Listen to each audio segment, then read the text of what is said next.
Well, hello there, and welcome to the Starfish Cast, where we showcase the many contributors of Konsensus Network and talk a little bit about their journey and the Starfish organization and the whole experience.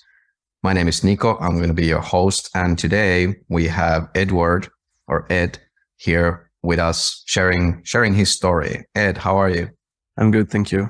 Thank you, Nico. How are you? Yeah, I'm good. I'm good.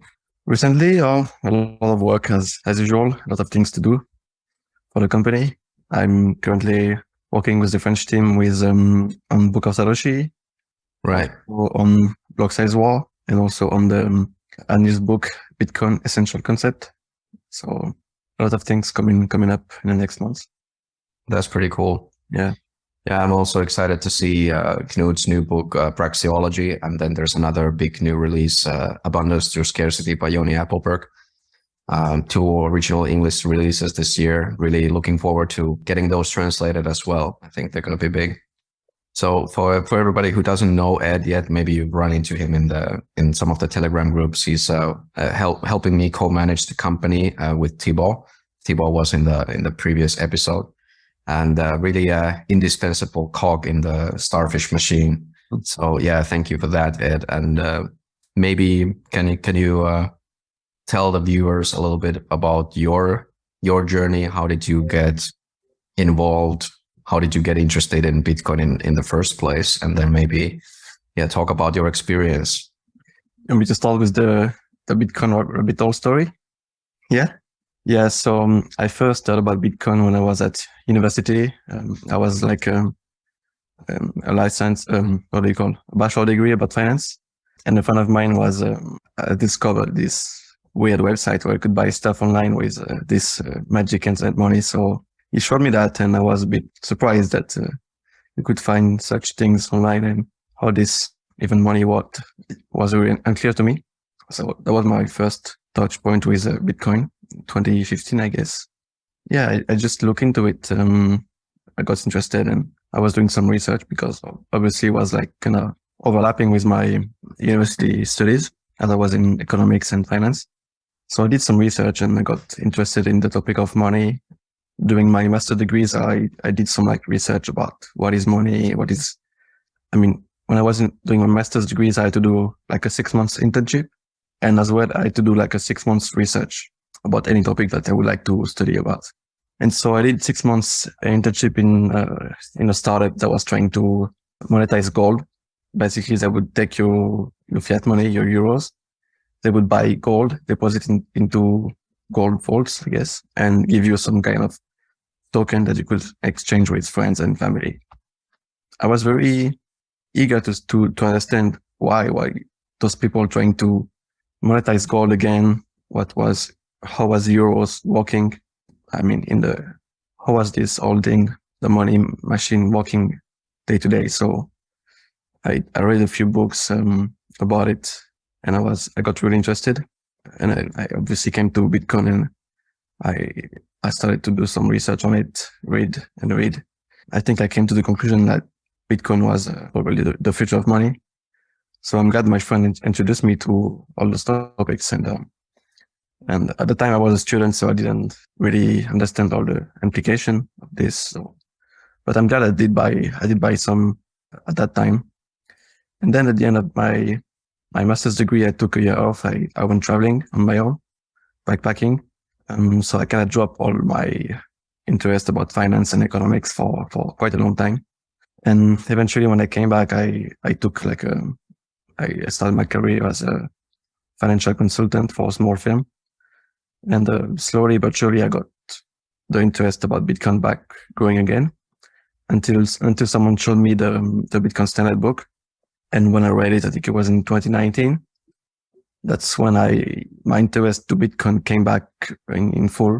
And I was a bit mind blown by all the information in the Bitcoin Standard book. So it took me a while to process it and to understand all the new information that I was discovering. Yeah, I think it took me some time to find other books, like Bitcoin related books, like Learn Money, Price of Tomorrow, some Hayek books as well. So how did you this is what I hear from people who studied the so-called legacy finance, although legacy is kind of misleading because it's such a new thing, fiat finance education. A lot of people have been saying that it kind of like held them back for a long time. That doesn't seem to be the case for you. So can you talk a little bit more about that? Like, did it help you understand Bitcoin better, or did it actually somehow hinder your process? Neither of them, I don't think, because when you study economics and finance, they don't really talk about money, about the core of the system. So I wasn't like pegged to any particular theories before. So I don't think it has hold me back or the opposite. I think my interest just grew naturally out of discovering Bitcoin and working for this startup, working on gold. Was like, I need to understand how those things work precisely, because it didn't make sense to me. Like, why did we used to have gold and now we have euros and now we have cryptocurrencies? How is that working precisely? I need to know. I need to understand what's happening. So you kind of came from like finance to hard money to Bitcoin. Yeah. And then technology was the last step, right? Yeah. For me, it was like the opposite. I came from like technology into hard money, and then finance is kind of like the least interesting part. So that's interesting how that complements, and that's probably why we make such a good team. Yeah. So yeah, when I read the Bitcoin standard, that's when it's all started again to drive my interest into those topics again, and then I become a big reader, listener to podcasts, like everybody else. Eventually, I found my way out in Konsensus Network by wanting to contribute more and to develop the access to the information, to the knowledge about Bitcoin. So I think it was in 2021 when SafeTen released the early access to the fiat standard. I remember reading it on vacation and was like, well, I think I have the competence to help work on the translation of this project. So I'm going to reach out to him, which I did. He told me to get in touch with you at Konsensus Network, and that's how I came in the first place in the summer of 2021, I think. And then we started to build a French team to translate it. We found a few interesting people, such as Gary, Henry, David Santonge, Laurent, a few others. So if I miss some names here. And the team was pretty efficient. So we released the fiat standard and 4 or 5 other books in the next months, because the division of labor was quite efficient. So we kept rolling and translating more books quite easily, I would say. Yeah, I would say that the French team was really a big bullish moment for me to realize that holy shit, like this team is really like hitting the ground running. Like I haven't seen that before. Like I was just like expecting that when people come and do voluntary contribution, it's going to be slow. It takes its time. And I think the French team was probably the first, like what I would call like professional level, like even higher than that, like worth ethics and just the efficiency, how the work was carried out.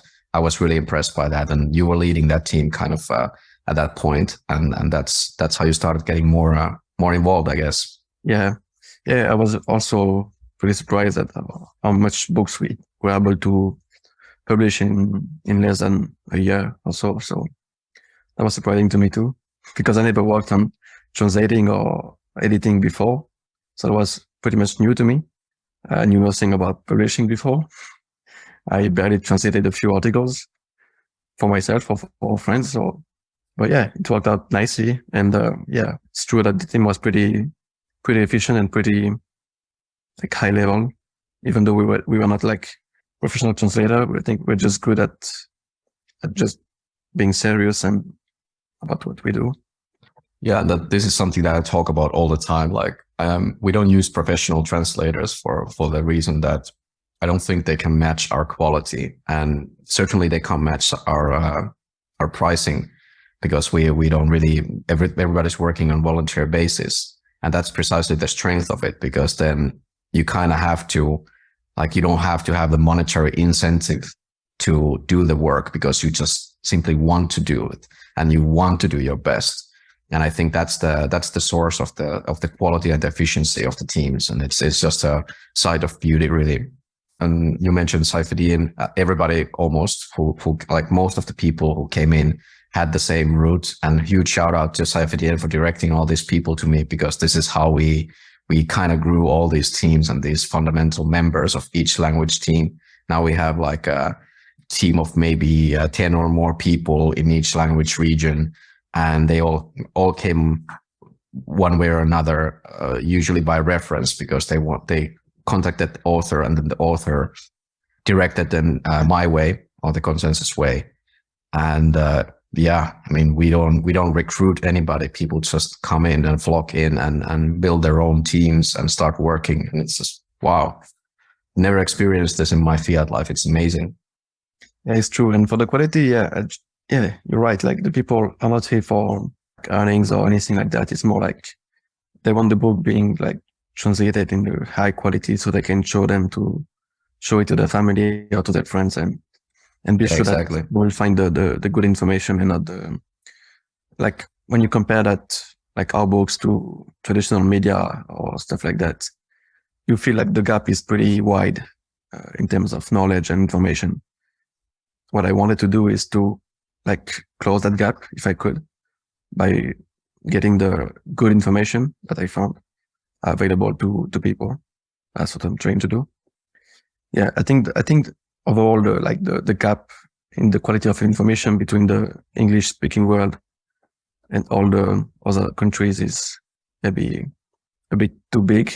And that's what we're trying to do, to reduce that gap, to make the best knowledge available to other regions. Yeah, it's easy to forget, like, when you're in your Bitcoin bubble, and you, like myself, I read everything in English. I prefer that. And so do other people. And it's easy to forget that the fact remains that majority of the world does not speak English at a level that they can access this knowledge. And that's exactly the value proposition of how we started. Of course, now we do also original works. It's just a natural extension of the whole thing, because now we can have the whole process of releasing the original one, and then all of the languages that we have teams for. Yeah, and I see that gap every day, because I have to read, like, the local newspaper for my fiat job every day. So I see the gap in information almost on an everyday basis. So I feel like I can bridge the gap lacking between the English regional news and the local news that I'm exposed to. Yeah, I mean, that's exactly what we're trying to do. Just bring people, bring the access, make the information accessible. That's the thing that we're trying to do. Like, I tried to push this information on people for so many years with not much success. Like, people are not that receptive. Rightly so, probably. They are very skeptical about anything Bitcoin or crypto related, because of the mainstream media coverage has done a terrific job in kind of like distancing people from the whole topic and making it uninteresting. Plus the whole socialist agenda that, money is bad and you're not supposed to be wanting money, even though everybody does want money and need money. It's just something that is dirty, and you're not supposed to think about it. You're not supposed to be interested in it. So there's all this kind of like barriers that are impenetrable. So people just have to walk across those barriers on their own. And on the other side of those barriers, well, they will find our library, and it's free for anybody to reach and buy our books and get that knowledge. So that's kind of like our role in the whole ecosystem, to expand that library, so that when people are ready to step beyond their barriers, they will find that wealth of information.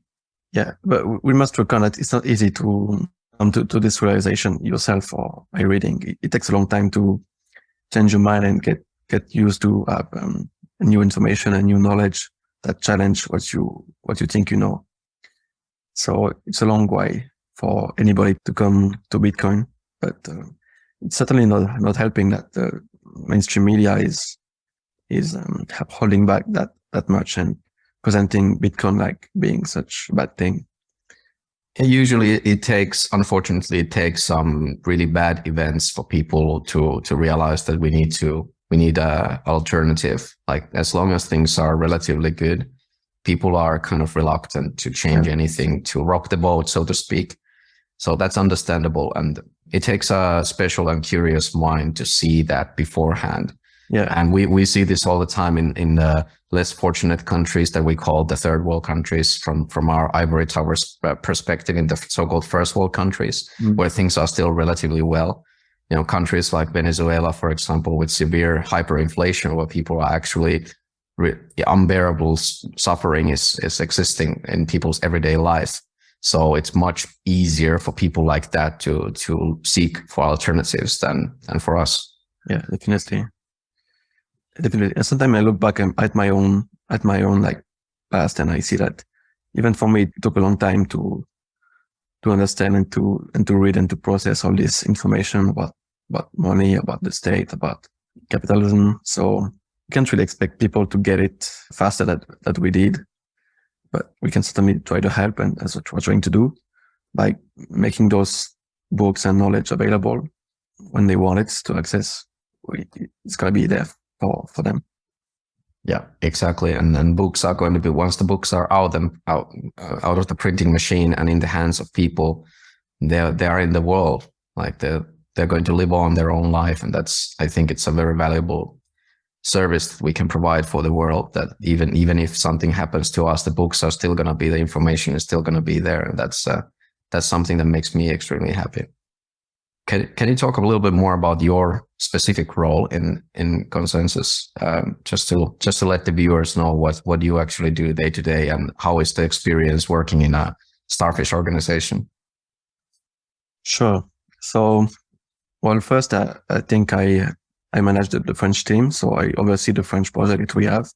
So what is currently being worked on, I follow pretty much all the project and see what steps that we are currently.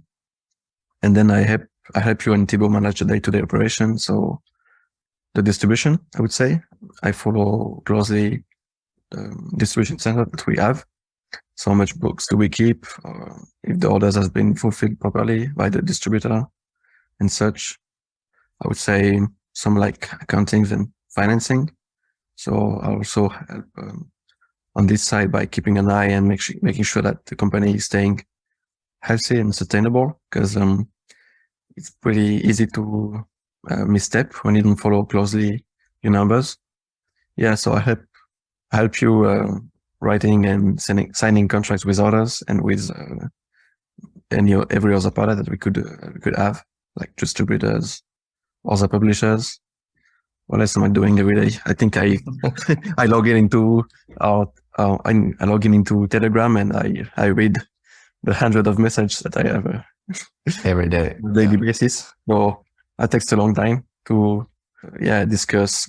We basically brainstorm every day on so many topics, and I like that. I like that that's how we make decisions. It can be quite slow sometimes, but I think it's good because we all agree to do stuff we are all on the same page, and I like that. Like the company name is Konsensus. That's how we operate. Like we find consensus between us before taking any major decision, and I like that. Even though it's a lot of messages to read and to respond day and night, but it's fine. I mean. Yeah, we're still in the position that in the management team, we're kind of like all over the place all the time. Like everybody is doing there's so much to do. And I guess we're still trying to find those specific roles that everybody grows into naturally. That's at least how I see it.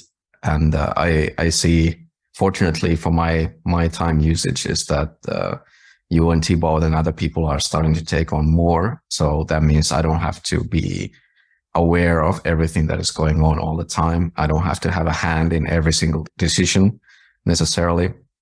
And I guess that's a growing trend that we see when more people come in and take on more responsibility on their own. Yeah, this is exactly what I did. I started with the Cast Standard, doing a few chapters here and there, proofreading, and I just naturally took on some more tasks, and because I got interested into the business, and I was asking you, I remember, how does this work? How do you publish? How do you do that? how do you manage the social media? How does this tool distribution works with the partners? How is the margin calculated? How much should we give away? How much should we keep? And I don't know, I just got interested into this business, and like I like numbers, not as much as being like content, but I like to crunch numbers. So it was interesting to me, all the business behind books, and it's interesting. Yeah, and I guess that's the strength of one of the strengths of the Starfish model, that everybody has a specific skill set, maybe from their fiat trade or just their personality, and there's a fit for everybody. Like the business is actually way more complicated and big than I ever anticipated. Like when I started, I knew nothing about publishing. I just figured like some other people can do it, maybe I can do it, and it's been a big learning experience and really fruitful at that as well. And how to be able to manage a team of, I don't even know how many, we probably have more than 50 people working one way or another in all these projects. So yeah, we don't really have employees. We just have people who are contributing to the same cause, which is information distribution about this topic that we're all interested in. Yeah.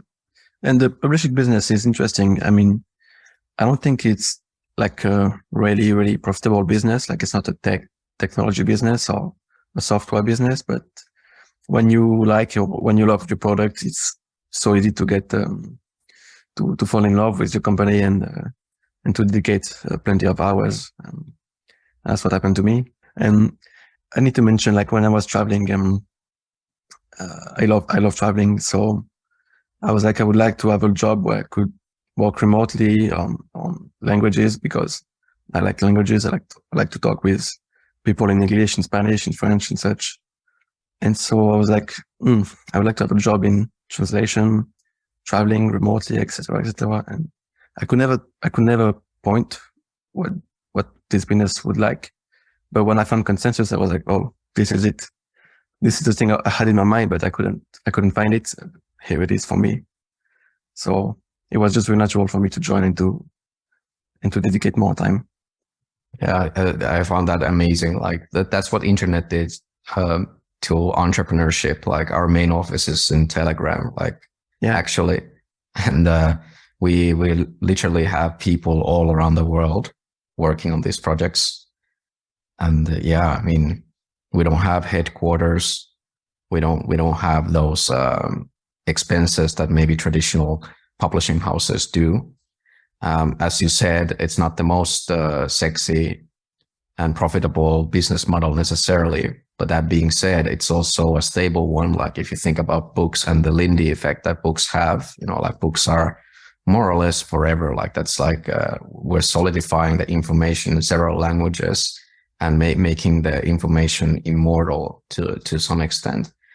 And I think that's like, it's so much more valuable than just simply being able to turn that into a cash flow, which of course is one of our main goals as well. Maybe not the main goal. The main goal would be to have this informational capital available to everybody so they can self-educate and educate their children. And that's kind of like, at least from my point of view, what I want to see in the world. People having access to this information and building something better for our grandchildren. And that's like, you can't put a price on that. Yeah, I think we agree on that.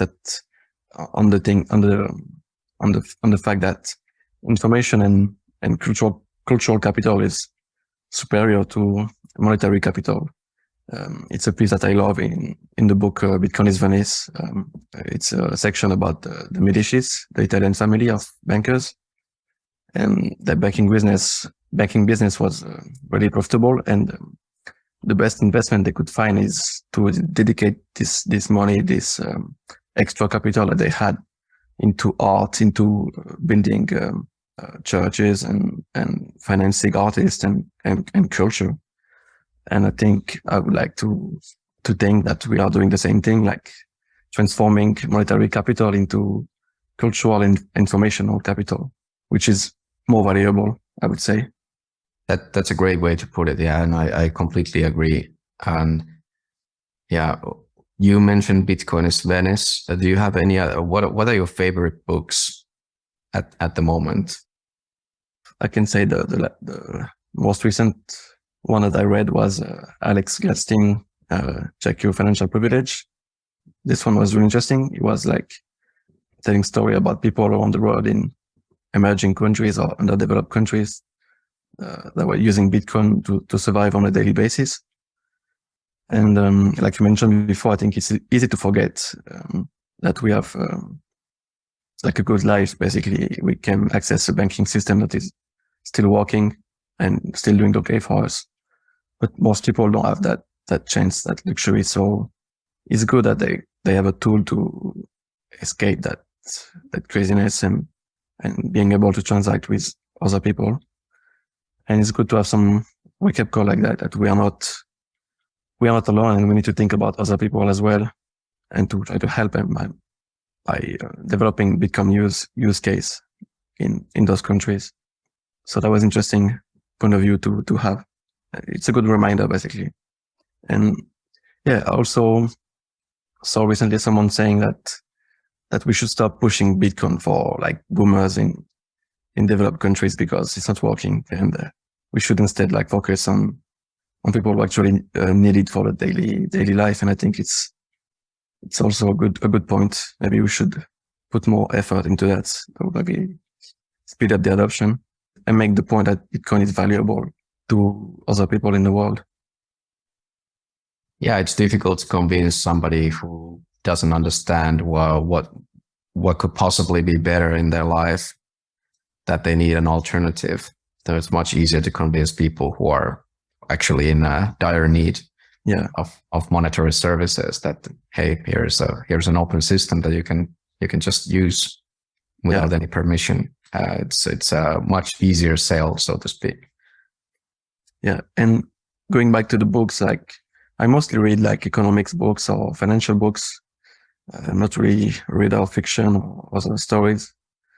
So yeah, my favorite books are the Bitcoin books, Bitcoin Standard, Plain Money, What's of Tomorrow, The Sovereign Individual, all the classics that you could find in any Bitcoin library, I would say.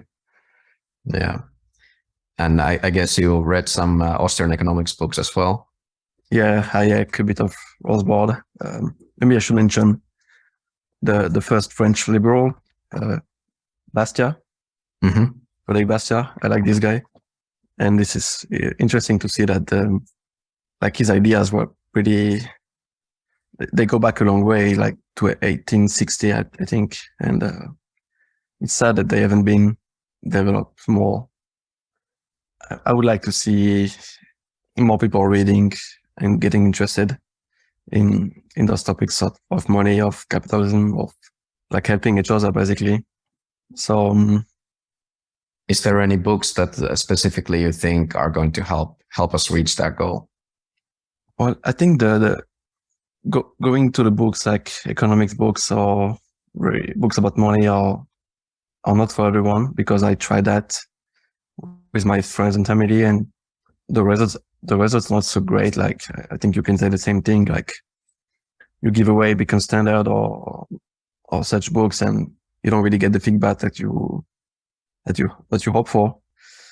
So we need to find the key, the right thing to make a click into people's mind, and it could be anything. It could be like a short video. It could be an article. It could be another book about Bitcoin. And maybe the storytelling approach that I found in Gladstein's book was maybe something to try for people to see that it's not just a financial product that you speculate on. It's an everyday tool that you transact with, and that can save your life if you live under like a socialist or war regime. So we're still trying to figure out the best way to get people to understand why they need Bitcoin. But yeah, it takes time to get there. And as I said before, even for myself, it took me several years. So I'm a bit pessimistic, but I don't expect people to pick it up anytime soon. But Yeah, I mean, generally people are not that interested in non-fiction books. They're not like us. Like I'm the same as you. I don't really read fiction books at all. I like non-fiction books. I like self-help books to some extent, but mostly books on economics and Bitcoin. That's what I'm into. But I realize that's like we are not the majority. So if we really want to help the majority of people, then maybe fiction could be a way for that. That's true. And we actually have a project called 21 Futures that we're gonna do a bit of a live show actually tomorrow about it. Well, that's already gone after this is airing. But anyway, it's worth mentioning here because it's kind of like a outreach program for regular people to just introduce these interesting stories. Just like you said, people are interested in human interest stories and exciting plot lines. And it's not extremely exciting to read about monetary history or finance. Like it's kind of boring to most people, I would say. Yeah. So yeah, maybe there's something there that could work. And that's certainly something I'm looking forward to explore. What do you think? Yeah, definitely. I agree. I agree that people like to read stories, and if we can leverage that to just plant some seed about Bitcoin into their mind, that could be giving some good results. So yeah, I'm excited to see how this book 21 Futures is going to be and what's going to be the feedback of the readers. Definitely. So, yeah, I think I'm looking forward to publish more books and to expand our library. I like the Amazon story, the Jeff Bezos story. So he started Amazon with books, and I hope that we can follow his path and do better than what Amazon is doing right now in the future. So that's what we are aiming for at Konsensus. Try to build start with a library of Bitcoin books and expand. Hopefully reach the size of Amazon one day. Yeah, I'm glad you brought it up because that's what I think as well. And not many people know that Amazon also started off as a Starfish organization and then just grew into this monster. And yeah, I think the same way. Like we'll be the future Amazon at some timeline. But yeah, that's a worthy goal to have for sure. Yeah, and no shortage of work. So yeah, Amazon with Lightning. Amazon with Lightning. That's pretty much it. Yeah. Streaming sats and, this whole Bitcoin kind of circular economy that people can pay with Bitcoin, pay as you go, and then just stream it directly to all the contributors. And that's the point I forgot to mention. Yeah, I like this idea that, for example, like you could buy a book, pay with Lightning, and the author, the translator, the distributor would get their sats delivered to them directly from the consumer instead of like the company taking the money and then redistributing afterwards. We could just stream sat to every party involved with us directly, straight from the consumer pockets. And I like that idea. I hope we can build such a product one day. Yeah, I think it's just a matter of time. Like the infrastructure is not ripe for that yet, but I think it's only a matter of time. Like if you look at Lightning Network development within the last 3 and 4 years, it's been pretty crazy. And in a way, it's starting to reach like consumer maturity.